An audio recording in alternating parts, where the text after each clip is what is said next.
Hello there, good evening. Thank you for joining us. On tonight's programme, a police officer who crashed and killed a woman while responding to an emergency is found guilty of causing death by dangerous driving. Calls for all North East councils to follow Newcastle's lead and stop taxing the terminally ill.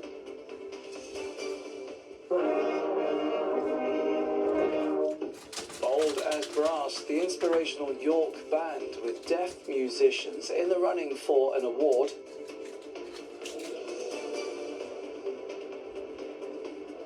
And climbing the Manchester City mountain, Newcastle United have it all to do in the second leg of their Carabao Cup semi-final.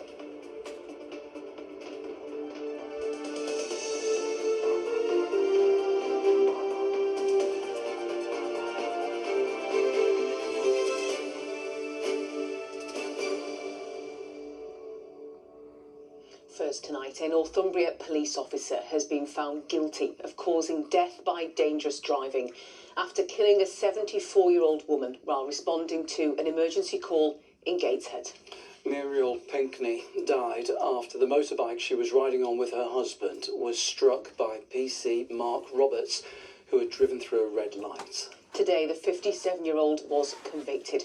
However, the couple's daughter is calling for him not to be jailed, describing the crash as a tragic accident. Our correspondent Rachel Bullock has covered this case for us. And Rachel, the Pinckney family have been speaking to you after the verdicts today. Yes, that's right. PC Mark Roberts admitted causing death by careless driving, which the couple's daughter today said she considers to be fair. She's now calling for the officer to be spared jail after being found guilty of the more serious charge of causing death and serious injury by dangerous driving. She says nothing can bring her much-loved mother back, but she believes what happened that day was a tragic accident and there are no winners. PC Mark Roberts, here in the blue coat, was responding to a Grade 1 emergency call. It could not have been of greater urgency, said his defence barrister, a 5-week-old baby who was choking. With his sirens and blue lights on, Mr Roberts sped to the scene with other road users slowing down to let him pass. Then he went through a red light, hitting the motorbike carrying 74-year-old Muriel Pinckney and her husband Ronald. Mrs Pinckney died from head injuries. Her husband survived after emergency surgery. PC Roberts admitted causing death and serious injury by careless driving, but was today found guilty of the more serious charge of dangerous driving. Afterwards, the couple's daughter gave her response. It's sad. It was an accident. I think he was guilty of careless but not dangerous. And I don't want him to go to prison. It's just sad. It's taken a long time to get over it. Still not over it, and I don't think I ever will be. But we're getting there as a family. During this 2-day trial, jurors were told that police responding to emergencies are exempt from the normal rules of the road. They are allowed to speed and pass through red lights, but that doesn't give them a free pass or the excuse to drive as fast as possible.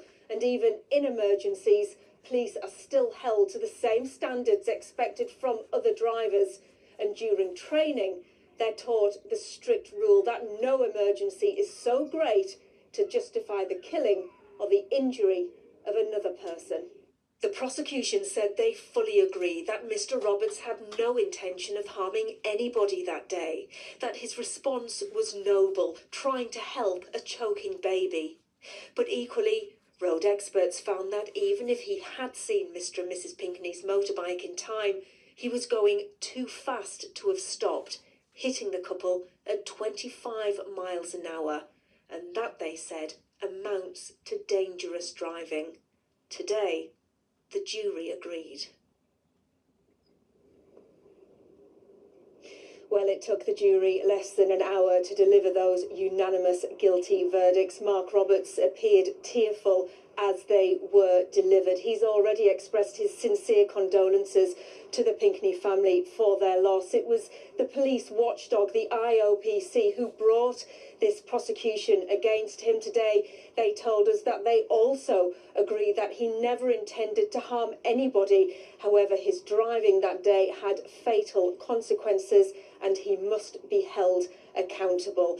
Well, as we've heard, the Pinckney family are calling for Mark Roberts to be avoiding jail. They've written a statement to that effect, and the judge indicated today that he will consider the family's position when he passes sentence on Mark Roberts, which will take place here on April the 7th. OK, Rachel, on Teesside for us this evening. Thank you. A woman who lost her husband to cancer is calling on North East local authorities to follow Newcastle's lead in exempting people with terminal illnesses from paying council tax. Audrey Buckham says that she was forced to declare herself bankrupt shortly before her husband's death because the couple's savings had run out. She's backing a charity campaign encouraging local authorities to change their policy on council tax to ease the pressure on families in similar circumstances. Our health correspondent Helen Ford reports. And then Anna Castle, because you took that photo, didn't you? Yeah, I did. Audrey Buckham and her daughter share precious memories of their late husband and father, Eddie. But the terminal illness which led to his death in 2022 not only brought emotional strain, it also came with a huge financial burden. Audrey says the couple were forced to rely on dwindling savings after Eddie had to give up work. You're worried about them and you're worried about money as well. So sometimes you had to try and put on this front to try and make them believe that everything was fine. You're going away and crying in silence so they can't see what's happening behind them. In the weeks before Eddie died, Audrey declared herself bankrupt. Those experiences prompted her to join forces with the end-of-life charity Marie Curie. They're calling on local authorities to exempt people with terminal illness from paying council tax. Many people have to leave work. Their loved one might have to leave work to care for them. And then you marry that with rising costs, energy costs if they have expensive medical equipment to run at home, for example. So that's why we think it's so important that people with a terminal illness are prioritised. Newcastle has already made the move. Last month, city councillors voted to extend a council tax exclusion scheme to include people with terminal illness. The change will come in on the 1st of April. You have to work because... Audrey Buckham has welcomed the move, which has now been taken by a series of local authorities around the country. At a time when councils are so stretched, why should this be a priority for them? I think because terminally ill people they shouldn't have to worry about financial issues. You know, they're worried about everything to start with. So at least this would be one less thing for them to worry about. Yeah. Audrey is now rebuilding her life and her finances, but is determined to ensure other families aren't faced with the same worries while coping with the death of a loved one. Helen is with us now. Helen, as we saw there, Audrey lives within the Sunderland City Council area. How has it responded to her calls? Well, Audrey says that when her husband Eddie was ill, she approached the authority to find out if they would be eligible for a reduction in their council tax. And she says that at the time she was told that they had too much money. Now, Sunderland City Council has been approached by us after we did the interview with Audrey. They say they're very sorry to hear about the couple, but more broadly, they would urge anyone in financial difficulties to get in contact. And in a statement, they told us, we have a series of council tax discounts, exemptions and support in place for all householders, including discretionary reductions in exceptional circumstances. And it went on to say, in addition, support will also be provided to residents through the new crisis and Resilience Fund. Now, meanwhile, among the other local authorities that we've approached, Durham County Council has said that it will be offering a reduction to people who are terminally ill in council tax payments of up to 100%, though in that instance it will be means tested. OK. Helen, thank you very much indeed. You're watching ITV News Time Teas. Still to come on tonight's programme. We meet the brass band encouraging more people with hearing loss to pick up an instrument. We're live at the Etihad as Newcastle bid to defy the odds to reach another Carabao Cup final. And when it comes to the weather, the cloud continues to feed in. Do we have any brighter breaks through the next few days? I'll have your forecast later. The current Labour Member of Parliament for Hartlepool has described one of his predecessors in that role, Peter Mandelson, as a traitor. It follows further revelations about Peter Mandelson's friendship and dealings with the paedophile financier Jeffrey Epstein. Our political correspondent Tom Sheldrick is live in Parliament for us tonight. And Tom, this is dominating the agenda there, isn't it? Very much so, Amy. Peter Mandelson was the MP for Hartlepool between 1992 and 2004 and a central figure of the new Labour era. But the latest release of documents from American authorities have led to allegations that when he was the business secretary in 2009, he passed market-sensitive government information to his friend, the convicted sex offender Jeffrey Epstein. The police are investigating Lord Mandelson for potential misconduct in public office. He hasn't commented publicly on those allegations, but it's understood he believes he did not act criminally. In the House of Commons here earlier, the Prime Minister said he betrayed our country, while his local successor, Jonathan Brash, was similarly forceful. I stand here acutely aware that I am the Member of Parliament for Hartlepool. And I think today I speak for Hartlepoolians when I look at the evidence before us and say undoubtedly that Peter Mandelson is a traitor. Peter Mandelson has resigned from the Labour Party and from the House of Lords this week, and the government are now drawing up legislation to remove his title, Lord Mandelson of Foy in Herefordshire and of Hartlepool. But the debate that's going on in the House of Commons right now is over his appointment as Britain's ambassador to the United States in 2024. The Conservatives have been pushing for documents to be released surrounding that, and there's been real unrest among Labour MPs over the process. The Prime Minister said earlier he regrets appointing him and accused him of lying during the vetting process. But he also admitted that his team were aware that Lord Mandelson maintained his friendship with Epstein after his conviction for child prostitution. And in that, there is serious political danger for this government. OK, Tom, at Westminster this evening with the latest from Parliament. Thank you very much indeed. And the ITV Evening News continues after us at 6:30 tonight with more on that story. Coming up on the ITV Evening News, the Prime Minister says Peter Mandelson betrayed our country and lied repeatedly about his relationship with Epstein. We'll have the very latest. The government promises more people will survive cancer as they launch a national plan to tackle the disease. And the British pair going for gold at the Winter Olympics as Team GB's ice dance duo. Join me for those stories and more at 6:30.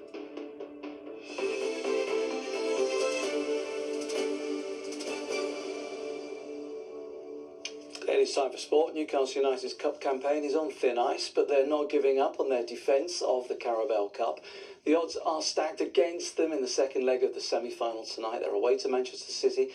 The Magpies trail 2-0 from the first leg. Our sports correspondent Simon Rourke is at the Etihad Stadium in Manchester for us tonight. Simon.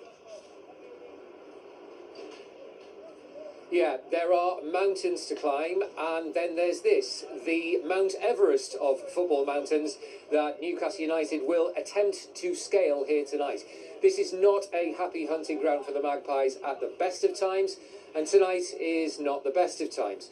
That's because the first leg of this semi-final didn't go Newcastle's way at St James's Park 3 weeks ago. They had their chances, they didn't take them, and City made them pay. Their second goal, deep into stoppage time, was a real killer and took the air out of the black and white balloon. Add in the fact that Magpies have injury problems tonight, and it looks a tall order to turn this around. But if the miracle is going to happen, Newcastle have to believe it can happen. I think we very much have to have that belief. I think the second goal in the first game was obviously a big disappointment for us coming so late. But no, we still believe, and we have to believe we've got the players that can go to any stadium in the world and perform and score goals. So I think collectively there's that spirit within the group is there. It's going to be an almighty challenge, and there's no bigger challenge than Manchester City away. I think we say that every time we play them. But we believe in ourselves, and we're going to give it a good go. So Simon, Eddie Howe promises that Newcastle will do everything they can tonight. 2-0 down, they're away from home against Man City. As you kind of alluded to, a comeback doesn't seem likely, but hope springs eternal. Where would we be without hope, Amy?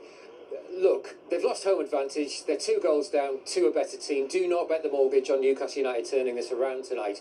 But nobody expected them to beat Arsenal in last year's semi-final. Nobody expected them to beat Liverpool in the final. Nobody expected them to win the Carabao Cup. Eddie Howe's team have made a habit of rewriting the history books.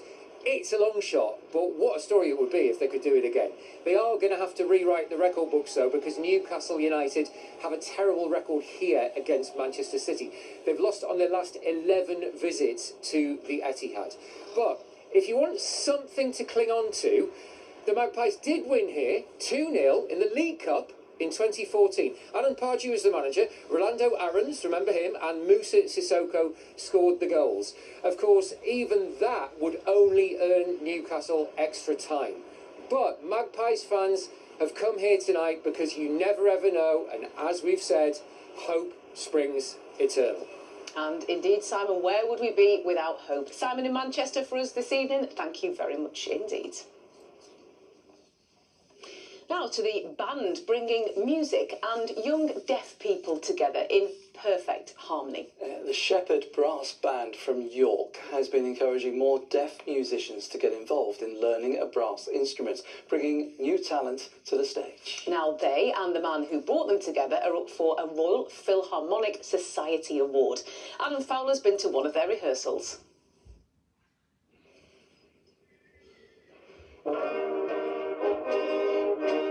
You wouldn't know it,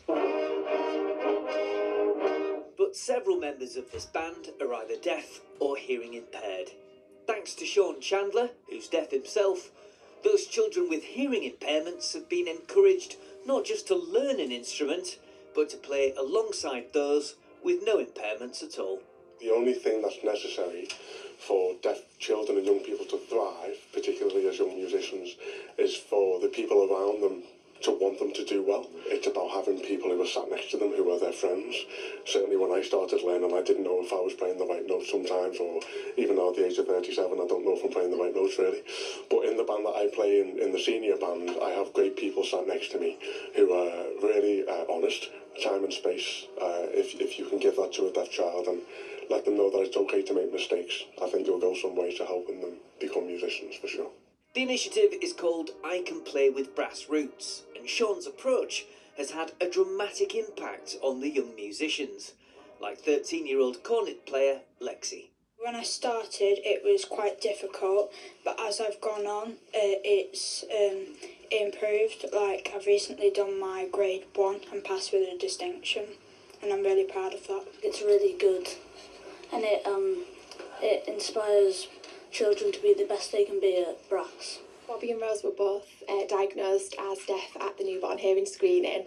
We didn't think that music would be an option for them at all. Bobby's been taught by Sean since he was 4. He's recently had his review at secondary school and he's exceeding expectations in music. Sean and the Shepherd Brass Band, which has 6 brass bands in total for players of all abilities, have been nominated for the Royal Philharmonic Society's Inspiration Award. And Sean says if they did win it, it would send out a strong message. 4 spoons, 4! If we won, I think it's a statement. It's a statement that when you have good people coming together and wanting to help each other and learn from each other, so deaf people and hearing people working together, really great things can happen. The band should find out if they've won at an awards ceremony in London next month. But those whose lives have been changed by the initiative are already used to the sweet sound of success. Adam Fowler, ITV News, York. And congratulations to Sean on the nomination. Sean, what a shining example. Yeah. You are fantastic. Applause indeed. I found that a very, very uplifting story. Yeah, it really Good was. luck. Ross, welcome. Well, the sun's not shining, even if they are. Was you there? More cloud, more rain today, more drizzle. I give up. Do. There's no hope. That's not what science says. If you want hope, go to the sport. The webcams have been picking up the snow over the highest ground. A little dusting here near Nented, and then we've got the Weardale Ski Club as well. They said on their website, light cover of snow today, not enough for the ski toes to be operating, but I do like this webcam. It's great to keep track of the last month or so because I've done the counting here. Yes, it's not scientific, but over the last 30 days, 16 days with some snow lying on the ground, 6 days with a bit of blue sky showing. No. I think that does paint the picture, doesn't it? It's hopeless. Indeed. It really is.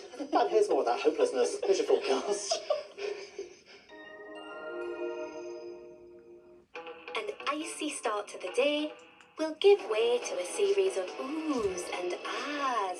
TUI sponsors ITV Tyne weather. Of course, no big surprise overnight through tomorrow, through the next few days. A little respite when it comes to the cloud, the patchy rain, and for some hill snow over around 200-300 metres. That wintry mix, windy at times as well. Those winds picking up as we make our way through tomorrow. The setup for the last few days and for the next few days is staying the same. It's low pressure out towards the west. Around that we get the patchy rain, the squeeze on the isobars, saying those stronger winds at times. As we make our way through the weekend, that area of low pressure expected to move its way towards the UK. But as it does start to push through, more unsettled weather starts to work its way in from the west. Very much stuck in a cycle at the moment when it comes to this weather. So yes, through this evening and overnight, there's lots of cloud around, some misty, murky conditions. The rain's going to be off and on. Over the highest ground, we get that mixture of rain, sleet and snow with some blustery winds taking us into the early hours. As temperatures hold up around 4 or 5 degrees thanks to that cloud cover, but still very much a chill in the air as we head into Thursday morning. Thursday, similar to today, the winds are coming in from that easterly direction, except they're going to be stronger than we've seen today, gusts of 30-35 miles an hour. The benefit of that, where we do see the patchy rain, it pushes through quite quickly. Again, it's cold enough that over higher ground we do have some winteriness in the mix there. Temperatures at around 5 degrees in the winds, it's going to feel colder. Through Thursday and into Friday, further spells of rain, further spells of hill snow for now, although temperatures will start to creep up as we make our way into the weekend. You can see this very messy picture as we end the week, and still for now we've got that flow coming in from the North Sea. It's not ideal for us. It's bringing the cloud, the patchy rain, the chillier conditions until the weekend. By Sunday we are looking at highs of 8 degrees. TUI sponsors ITV Tyne weather. Thank you, Ross. In just a moment, the national and the international news. I'll be here with the update at 10:30. Thanks for watching. We'll see you tomorrow. Bye-bye. Bye-bye.